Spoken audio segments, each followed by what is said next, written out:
প্রথমে তেল দিয়ে দিচ্ছি।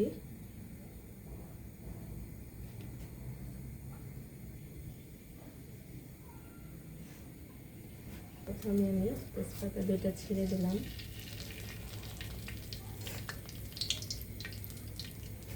এখন আমি পেঁয়াজ কুচি দিয়ে দেব।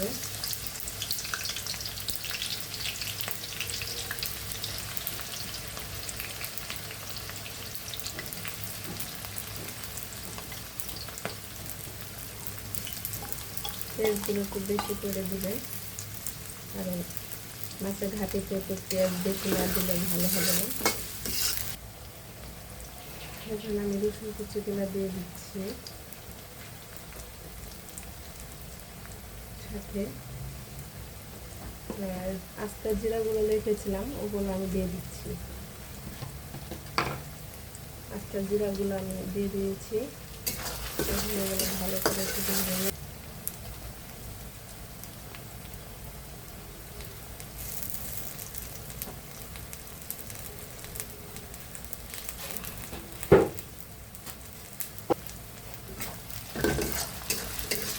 কেন লবণ না দিলে এটা কখনো মজা লাগবে না।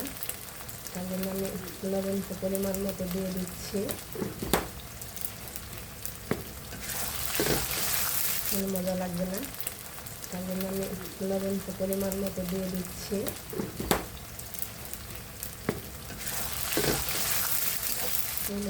দিয়ে দিচ্ছি।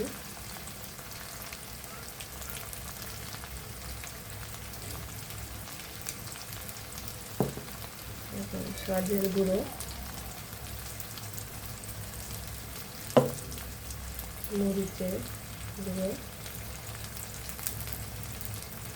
যতটুকু ঝাল খান ততটুকু পরিমাণে দিবেন।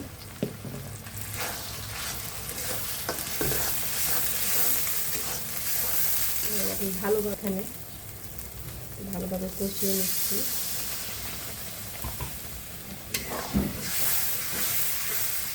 হয়ে গেছে, এখন আমি মাছগুলো দিয়ে দেবো।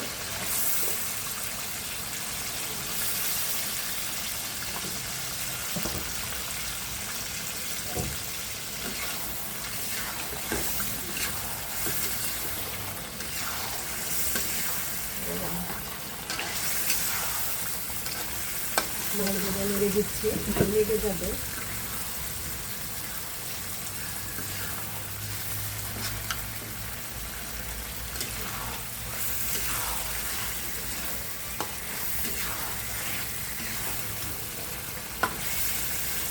আমি ভালোভাবে কষিয়ে নেব।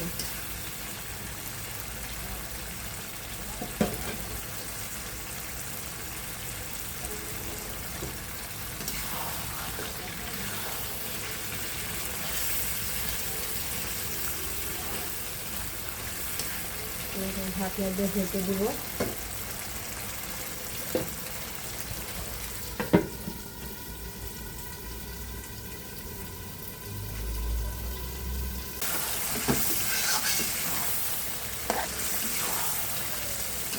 দেখুন, একটু পানি দিয়ে দেব।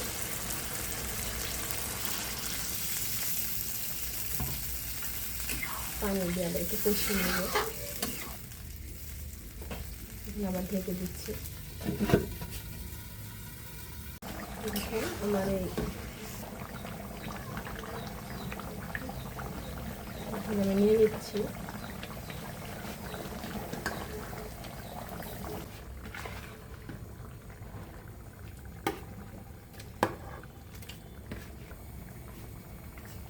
ভালো করে একটু বেছে নেবেন। তাও দেখেন কাটা পুরা কাটাগুলো রয়ে গেছে। ভালো করে বাঁচবেন আপনারা। আমি ভালো করে বেছেছি।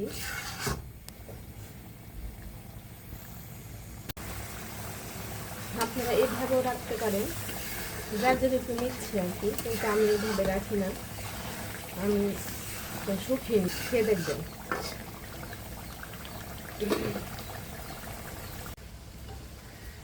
দেখবেন এটা শুকিয়ে গেছে ঝোলটা। আমি এখন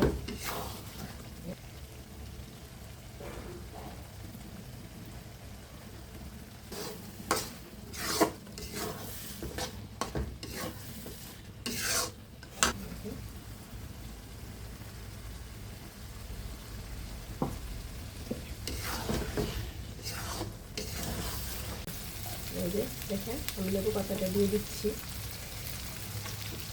এখন আমি দিয়ে নামিয়ে ফেলবো।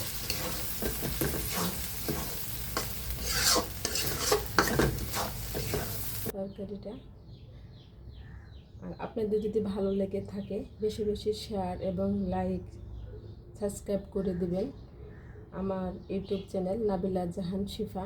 প্লিজ আপনাদের আমি বলছি আপনারা আমার চ্যানেলটিকে সাবস্ক্রাইব করে দিবেন এবং উৎসাহ দিবেন আমি যেন আরও আপনাদের রান্না দেখাতে পারি। আল্লাহ হাফেজ।